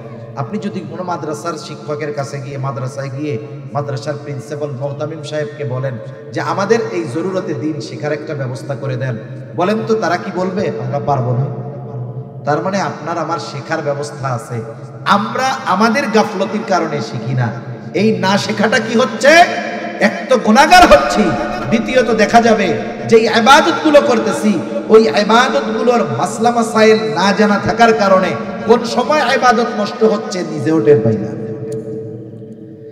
যেমন ঈমানের পরে সবচেয়ে বড় আমল হলো নামাজ।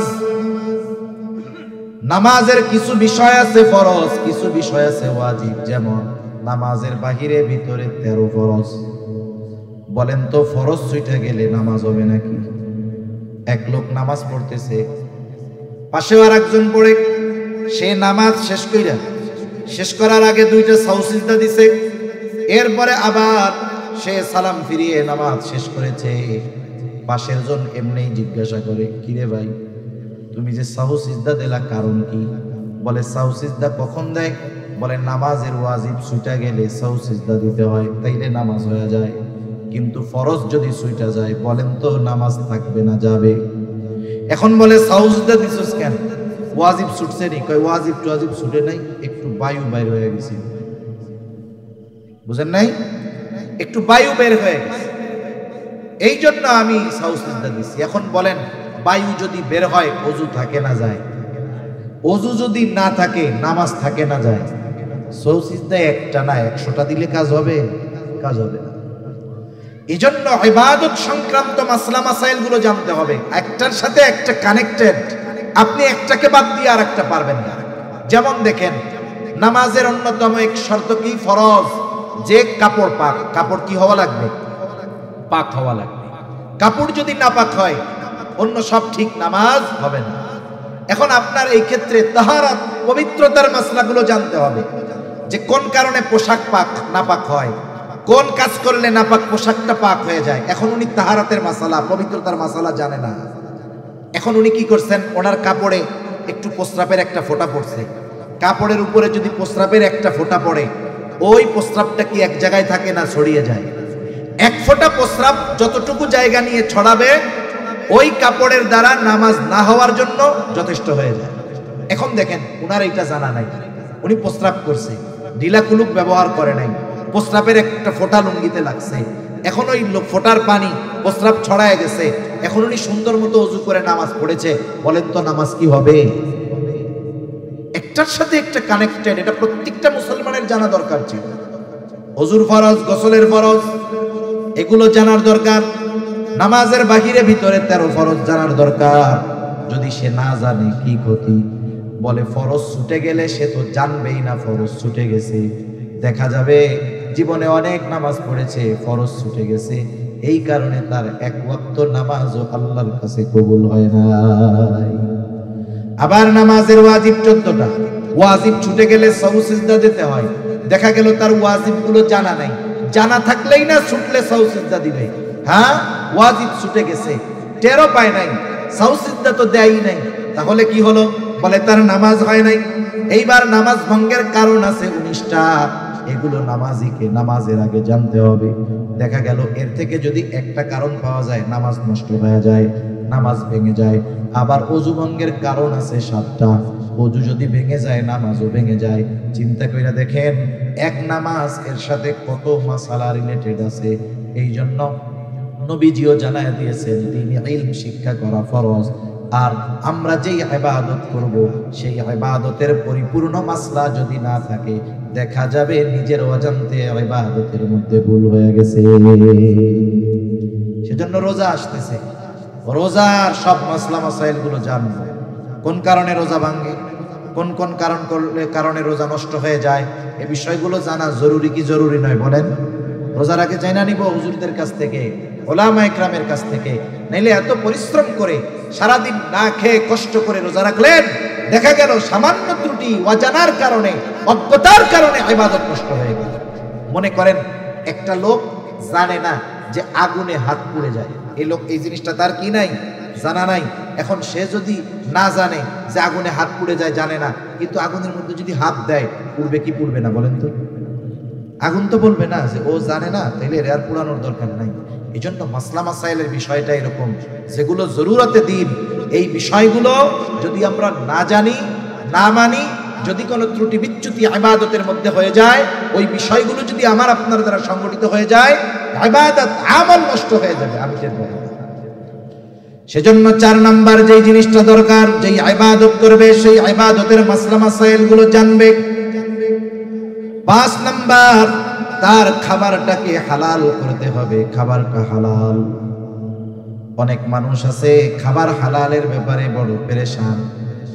বিষয়টা কিন্তু এমন না, খাবার শুধু হালাল হলেই হবে না, উপার্জনটা হালাল দরকার আছে না? না, উপার্জনও হালাল হতে হবে, খাবারটাও হালাল হতে হবে। এখনকার জামানায় মানুষ তো হারাম উপার্জন করে লজ্জিত হয় না, বরং গর্বিত হয়। সমাজের মধ্যে আরো মাথা উঁচু করে থাকে হারাম খোরের দল, আছে না নাই বলেন? পরিস্থিতি কোথায়? অথচ আল্লাহর রাসূল সাল্লাল্লাহু আলাইহি ওয়াসাল্লাম হালাল উপার্জন করাকে ইবাদত বলে অভিহিত করেছে।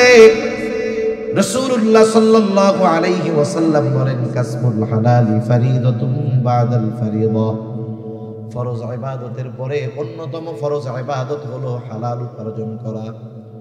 একটা মানুষ যখন ফজরের নামাজ আদায় করবার পর হালাল উপার্জনের নিয়তে হালাল কর্ম করে, মনে রাখবেন একটা মানুষের কর্ম যত ছোট হোক, ওই কর্মটা যদি হালাল কর্ম হয়, ওই ব্যক্তিকে কর্মের কারণে কখনো তিরস্কার করা যাবে না। কর্ম যদি হালাল হয়, এই হালাল কর্মের কারণে তাকে তিরস্কৃত করা যাবে না।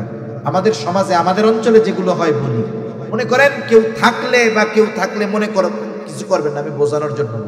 একজন লোক রিক্সা চালায়, আমাদের সমাজে একজন মানুষ রিক্সা চালালে তাকে একেবারে নিম্ন শ্রেণীর মানুষ বলে মনে করা হয়। এলাকার একটা সমাধানের জন্য 10 জন মানুষ বসেছে, 20 জন মানুষ বসেছে, ওই এক এলাকার মানুষ। এর মধ্যে উচ্চ শিক্ষিত মানুষ আছে, ডাক্তার আছে, ইঞ্জিনিয়ার আছে, প্রফেসর আছে, শিক্ষিত মানুষ আছে, সাথে সাথে এলাকার মানুষ হিসাবে রিক্সাওয়ালাও আছে। যে কোনো এক বিষয়ে সমাধানের জন্য তারা চিন্তা করতেছে, কিন্তু সমাধানের পথ কেউ খুঁজে পায় না।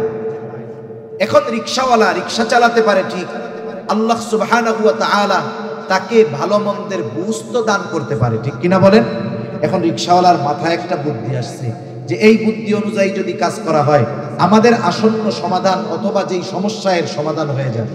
ও এখন বলতে চায় যে আমি একটা কথা বলি, যখন ডাক্তার, ইঞ্জিনিয়ার, প্রফেসর, উকিল, ব্যারিস্টার, ম্যাজিস্ট্রেট ওনারা সমাধান পায় না, মাথা গরম, এই টাইমে যদি রিক্সাওয়ালা বলে আমি একটা কথা বলি, তখন কি হবে? ওনাদের মেজাজ গরম, এটা রিক্সাওয়ালা বল।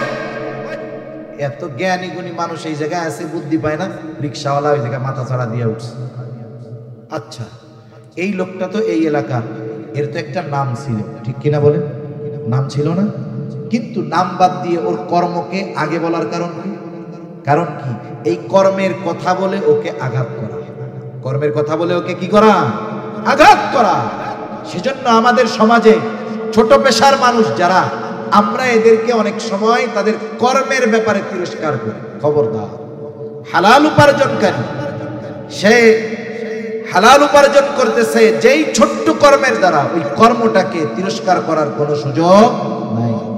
মনে রাখবেন, আপনার বাজারের একজন মুচি জুতা সেলাই যে করে, জুতা সেলাই করে যেই মুচি হালাল উপার্জন করে, আর সচিবালয়ের একজন সচিব যে মানুষের টাকা খেয়ে, ঘুষ খেয়ে সম্পদের পাহাড় করেছে, এই সমাজের মানুষের কাছে ওই সচিবের দাম হতে পারে, কিন্তু আল্লাহ তাআলার কাছে ওই হালাল উপার্জনকারী মুচির দাম ওই হারামখোর সচিবের চাইতে অগণিত গুণ বেশি। ঠিক কিনা বলেন? এজন্য সমাজের অনেক মানুষ, ছোট পেশার মানুষ, এরা নিজেরা মাঝে মধ্যে মনে করে আমরা কত ছোট হয়ে গেলাম। না না, এই সমাজে যেই পেশাগুলোকে আমরা ছোট মনে করি, এইরকম অনেক পেশা আল্লাহ তাআলা নবীদের দিয়ে করিয়েছেন। যেমন কামার, অস্ত্র বানায় লোহা থেকে, দাউদ আলাইহিস সালাতু ওয়াস সালাম এই কাজ করেছেন। পৃথিবীর বড় বড় মনীষী আছে যারা এমন এমন কাজ করেছে, তাদের কর্ম দ্বারা তারা বিবেচিত হয় নাই, কিন্তু তাদের কথা, তাদের কর্ম, তাদের জ্ঞান দ্বারা গোটা দুনিয়া উপকৃত হচ্ছে। ঠিক কিনা বলেন? এই জন্য এক নম্বর, আমরা সমাজের কোনো ছোট কর্মজীবী মানুষ যার কর্মটা হালাল, তাকে এই কর্মের কারণে কখনো তিরস্কার করব না। এজন্য নবীজি বলেন, কাসবুল হালালি ফরিদাতুন বাদাল ফরিদা, ফরজ ইবাদত সমূহ ঠিক রেখে যে হালাল উপার্জনের জন্য হালাল কর্ম করে, নবীজি বলেন এটাও তার ইবাদত। সুবহানাল্লাহ বলেন। কারণ সে হালাল খাওয়ার উদ্দেশ্যে হালাল উপার্জন করে। এই জন্য এক নাম্বার দরকার হলো হালাল উপার্জন, দুই নাম্বার দরকার হালাল খাবার। কারণ খাবার যদি হালাল হয় কিন্তু উপার্জনের অর্থ যদি হারাম হয়, এই খাবারটাও হারাম খাবারের মতো। মনে করেন একজন সরকারি চাকরিজীবী, সরকারি চাকরি যত ছোট হোক ওই জায়গার ইনকাম বেশি, বুঝেন নাই? সরকারি চাকরি যত ছোট হোক ইনকাম বেশি। আমার এরকম জানাশোনা কয়েকজন লোক আছে, সচিবালয় আছে, উপসচিব পর্যায়ের আছে, আর একজন সচিব হয়ে যাবে আশা করা যায়। এই আল্লাহর বান্দা, সরকারের পক্ষ থেকে ওনাকে গাড়ি দেওয়া হয়েছে, উনি ওই গাড়ি ফিরিয়ে দিয়েছে যে আমি এই গাড়িটা ব্যবহার করব না। কেন? উনি যখন ওই সরকারি গাড়ি ব্যবহার করবে, ওনার কাছ থেকে, ওনার স্যালারি থেকে কিছু স্যালারি বেতন কাটা হবে এই ফ্যাসিলিটির জন্য। উনি বলতেছে আমি আমার বাসায় পায়ে হেঁটে যাতায়াত করতে পারবো, প্রয়োজনে লোকাল বাসে যেতে পারবো, সমস্যা নাই, আমি এই গাড়ি ব্যবহার করব। কেন? বলে যেই টাকাটা আমার বাঁচবে, কাটা হতো, ওটা তো আর কাটবে না, কারণ আমি সুযোগ নেই নাই, আমার টাকাও কাটবে না। কি হবে তাইলে? বলে ওই টাকাটা হলে আমার বাচ্চা কাচ্চার লেখাপড়ার খরচ চালাইতে আমার একটু সহজ হবে।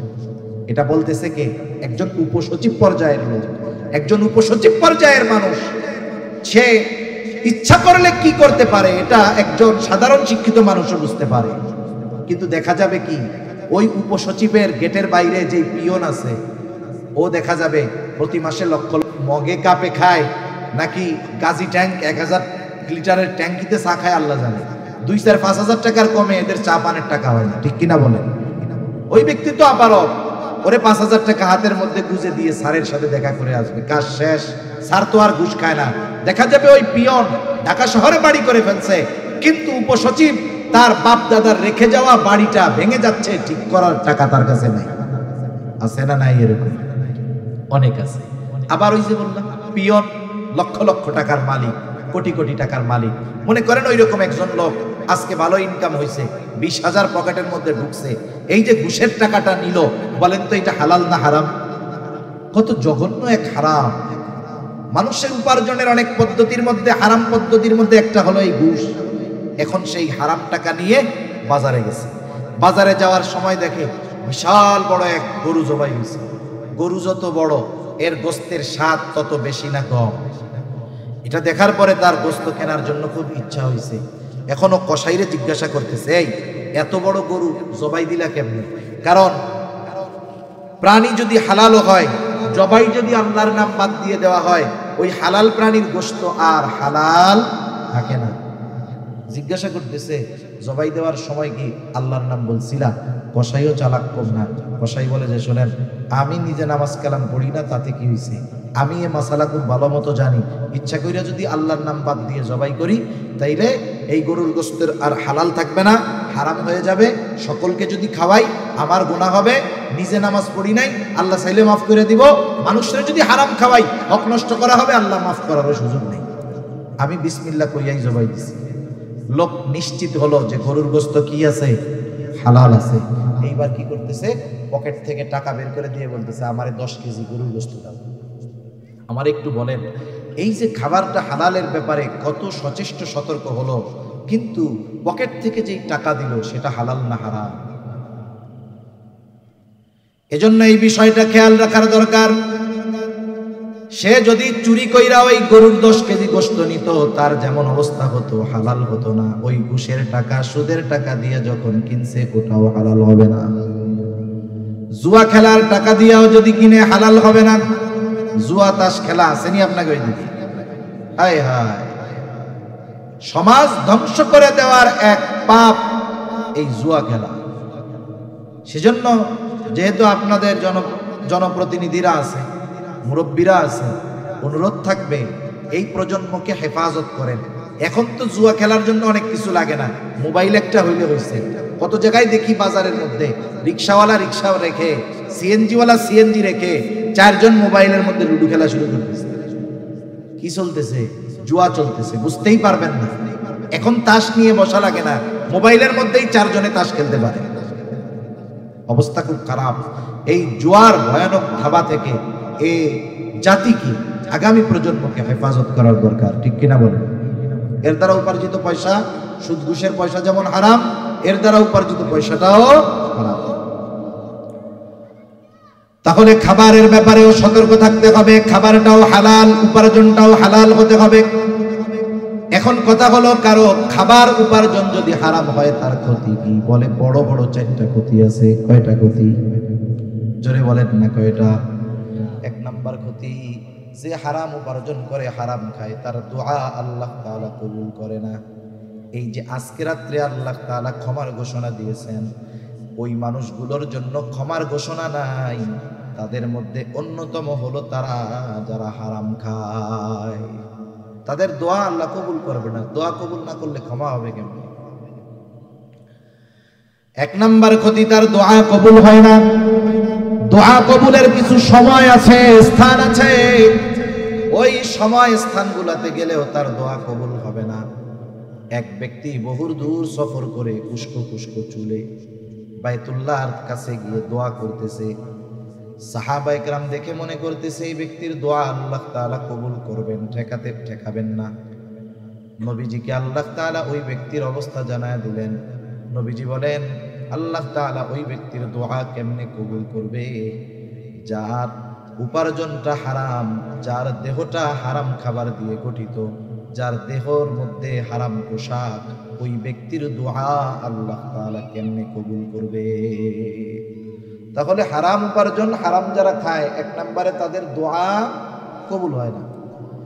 2 নাম্বার, যারা হারাম উপার্জন করে, হারাম খায়, নবীজি সাল্লাল্লাহু আলাইহি ওয়াসাল্লাম বলেন, লা ইয়াদখুলুল জান্নাতা জাসাদুন হুদিয়া বিল হারাম। হারাম বক্ষণকারীর শরীর জান্নাতে প্রবেশ করবে না। 1 নাম্বার ক্ষতি, দোয়া কবুল হবে না। 2 নাম্বার ক্ষতি, জান্নাতে প্রবেশ করতে পারবে না। 3 নাম্বার ক্ষতি, আল্লাহ তাআলা কোরআনুল কারীমের মধ্যে বলেন, ইয়া আইয়ুহার রাসূলু কুলু মিনাত তাইয়্যিবাতি ওয়া'মালু সলিহা। আল্লাহ তাআলা সব রাসূলগণকে এক নির্দেশ দিয়েছেন, হে রাসূলগণ, আপনারা পবিত্র খান আর আমলে সালেহ করেন। এর দ্বারা উদ্দেশ্য হলো হালাল খান আর আমলে সালেহ করেন। বুজুর্গানে দিন উলামায়ে কেরাম বলেন, এখানে উদ্দেশ্য হলো যার খাবার অপবিত্র তথা হারাম, তার ইবাদত আল্লাহ কবুল করে না।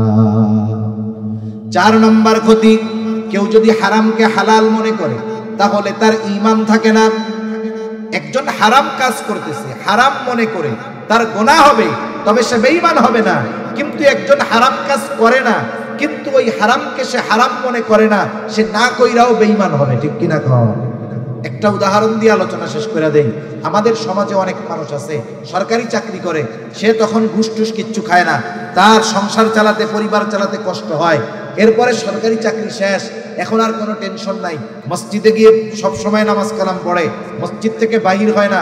এখন ইমাম সাহেব জিজ্ঞাসা করে, চাচা, চাকরি যখন ছিল তখন তো টেনশনে দেখতাম, চাকরি এখন নাই, টেনশনও নাই, তবে এখন সংসার চলে কেমনি? বলে এখন আরো ভালো চলে।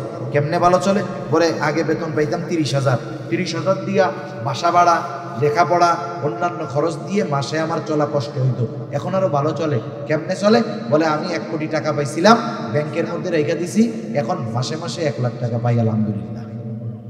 আমার একটু বুঝাই বলেন তো, 1 কোটি টাকা ব্যাংকে ফিক্সড ডিপোজিট করে রেখেছে, নির্দিষ্ট পরিমাণে তাকে লাভ দেওয়া হচ্ছে, বলেন তো এটা কি? কোনো সন্দেহ আছে? খাইতেছে সুদের টাকা, বলে কি আলহামদুলিল্লাহ? সুদের টাকা খেয়ে কি বলতেছে? যদি বুঝে বলে থাকে ঈমান নাই। একজন মদ খায়, মদ খাইতেছে কবিরা গুনাহ, কিন্তু কেউ যদি ইয়ার কি মাইরা বিসমিল্লাহ বলে মদ খায়, সাথে সাথে বেঈমান হয়ে যাবে, কোনো সন্দেহ নেই। একজন খাচ্ছে মদ, খেয়ে যদি সে আলহামদুলিল্লাহ বলে, বেঈমান হয়ে যাবে, কোনো সন্দেহ নাই। খাচ্ছে সুদ, স্পষ্ট এক হারাম, অথচ বলতেছে আলহামদুলিল্লাহ। এজন্য কেউ যদি হারামকে হারাম মনে না করে, তাহলে তার ঈমান থাকে না। আসেন এবার মূল কথা। আল্লাহ তাআলা বললেন, ঈমানদার নারী অথবা পুরুষ আমলে সালেহ যদি করে, কয় ধরনের পুরস্কার? একটু জোরে বলেন, কয় ধরনের? দুই ধরনের পুরস্কার। একটা দিবেন দুনিয়ায়, আর একটা দিবেন আখিরাতে। কি পুরস্কার? এক নাম্বার দুনিয়ার কথা বলেন। আল্লাহ তাআলা বলেন, ফালানুহইয়ান্নাহু হায়াতান তাইয়্যিবা। আল্লাহ তাআলা বলেন, আমি তাকে এক পবিত্র জিন্দেগি দান করব। সুবহানাল্লাহ। পবিত্র জীবন দ্বারা উদ্দেশ্য কি? পবিত্র জীবন দ্বারা উদ্দেশ্য হলো যে আল্লাহ তাআলা এই দুনিয়ায় তাকে মানুষের মুখাপেক্ষী করবে না। এই দুনিয়ার প্রয়োজন মেটানোর ব্যবস্থা করবে। একটা হলো প্রয়োজন, আর একটা বিলাসিতা। এখানে প্রয়োজন উদ্দেশ্য। প্রয়োজন আল্লাহ তাআলা মেটানোর ব্যবস্থা করবে। আল্লাহ তাআলা এই দুনিয়াতে তাকে পারিবারিক শান্তি দান করবে।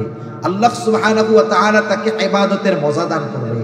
আল্লাহ তাআলা দ্বীনের উপরে চলা তার জন্য সহজ করে দিবে। বলেন তো, আমাকে যদি কেউ এই নিশ্চয়তা দেয়, আপনার এই জীবনে যত প্রয়োজন সব মেটানোর ব্যবস্থা হবে, আর কোনো টেনশন আছে? সম্মানের দিক দিয়ে কখনো মানুষের কাছে হাত পাতা লাগবে না।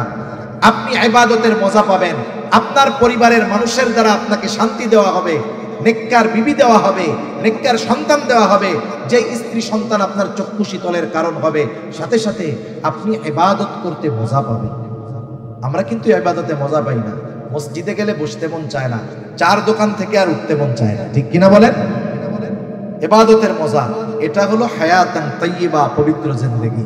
আর আখিরাতে কি দিবে? আল্লাহ তাআলা বলেন, ওয়ালা নাজজিয়ান্নাহুম আজরাহুম বিআহসানি মা কানু ইয়ামালুন। আর আখিরাতে এই আমলে সালেহ যারা ঈমানের সাথে আমলে সালেহ করেছে, এই মানুষগুলোকে আল্লাহ তাআলা দুনিয়ায় যা করছে ওই তুলনায় বহুগুণ বেশি বড় প্রতিদান আল্লাহ তাআলা দিবেন। সেজন্য সম্মানিত সুধী, পুরুষ হোক আর নারী হোক, আল্লাহ তাআলা ইবাদতের ক্ষেত্রে কাউকে কম বেশি করেন নাই। এমনটা করেন নাই পুরুষ রোজা রাখলে সওয়াব বেশি, নারী রোজা রাখলে সওয়াব একটু কম হবে, এমনটা আল্লাহ করেন নাই। ইবাদতের ক্ষেত্রে, প্রতিদানের ক্ষেত্রে আল্লাহ তাআলা নারী পুরুষকে সমানভাবেই দিবেন। শর্ত কি? বলে ঈমানের সাথে আমলে সালেহ করতে হবে। এখন আমলে সালেহ কেমনে হবে? ঈমান তো কম্পালসারি, এটা লাগবেই। সাথে সাথে ওই আমলটা ইখলাসের সাথে করতে হবে, ওই আমলটা সুন্নাত পদ্ধতিতে করতে হবে। যেই আমল করবে ওই আমলের মাসলা মাসাইলগুলো জানতে হবে। সাথে সাথে উপার্জনটা আর খাবারটা তার হালাল হবে। এইভাবে যদি দুনিয়ার জিন্দেগি অতিবাহিত করতে পারে, দুনিয়াতেও আল্লাহ তাআলা তাকে বরকত রহমত দিয়ে ভরপুর করে দিবে, আর আখিরাতেও আল্লাহ সুবহানাহু ওয়া তাআলা তার আমলের তুলনায় বহুগুণ বড় বেশি প্রতিদান আল্লাহ তাআলা তাকে দিবে। এজন্য সম্মানিত সুধী, রোজার মাস আসতেছে। এই মাসটা হলো ইবাদতের মাস, ইবাদতের মৌসুম। যেমন কৃষক সময় যখন চাষাবাদের সময় যখন ভালো মতো আবাদ করে, চাষ করে, এরপরে ফসল ঘরে উঠে, বাকি মাসগুলো সে আরামসে নিশ্চিন্তে কাটায়। অনুরূপভাবে আমরা যদি এই ইবাদতের মৌসুমকে যথাযথভাবে কাজে লাগাতে পারি, তাহলে আগামী 11 মাস আবার দ্বীনের উপরে চলা, ইসলামের উপরে চলা আমাদের জন্য সহজ করে দিবেন কে? আরো জোরে বলেন কে? এই জন্য আমরা ইবাদতের প্রস্তুতি নিব, রোজার প্রস্তুতি নিব। নবীজি সাল্লাল্লাহু আলাইহি ওয়াসাল্লাম বলেন, আহসু হিলাল শাবান লি রমাদান। তোমরা হেলালের চাঁদ, ওই শাবানের হেলাল, শাবানের চাঁদ গণনা করো। কেন? বলে রমজানের প্রস্তুতির জন্য। এই যে আজকে 15 তারিখ হয়ে গেছে, সন্ধ্যার পর থেকে নিয়ে কয় তারিখ? 15 তারিখ। আরবি মাস সূর্যাস্ত যাওয়ার সাথে সাথে শেষ, আবার মাগরিব থেকে শুরু, সূর্যাস্ত যাওয়ার সাথে সাথে 1 তারিখ শুরু আর 1 তারিখ শেষ। সেই হিসাবে আজকে 15 তারিখ। আমরা ডে কাউন্টিং করব, ডে কাউন্টিং করব যে রমজানের প্রস্তুতির জন্য আর 14 দিন, আর 13 দিন, 12 দিন দেখবেন আপনি যদি ইবাদত করার ইচ্ছা থাকে এইভাবে যদি প্রস্তুতি গ্রহণ করেন, রমজানের আগে যদি ঘরের বাইরের যেই প্রয়োজনীয় কাজগুলো সেরে নিতে পারেন, যে কাজগুলোর কারণে ইবাদত কষ্টসাধ্য হতে পারে, ওই কাজগুলো যদি আমরা সেরে নিতে পারি, তাহলে রমজানের ইবাদতগুলো নিশ্চিন্ত মনে প্রফুল্ল মনে করা যাবে ইনশাআল্লাহ। সেজন্য আমরা প্রস্তুতি নিব তো ইনশাআল্লাহ। যেহেতু আমলের সিজন আসতেছে, আমরা সকলেই আমল করব। যে নামাজ পড়ে না সেও পড়বে তখন, কিন্তু করলাম কিন্তু কবুল হলো না, তাহলে এই কষ্টটা তো বৃথা গেল। এজন্য ইবাদত কবুল হওয়ার বিষয়গুলো আপনাদের খেদমতে আরজ করলাম। হাসরের মাঠ কোথায় হবে? শহীদের মর্তবা কেমন হবে? স্থানীয় পর্যায়ে বিভিন্ন এনজিও যথা আশা ব্যারাক প্রত্যাশী থেকে লোন নেওয়া জায়েজ হবে কিনা? হাসরের ময়দান কোথায় হবে? এই পৃথিবীটাই হাসরের ময়দান হবে। কিয়ামতের আলামতগুলোর মধ্যে উল্লেখ আছে, শেষ জামানায় একেবারে শেষ সময় সবাই জেরুজালেমমুখী হবে এবং ওই শাম, ওইটা কিয়ামতের ময়দান হবে।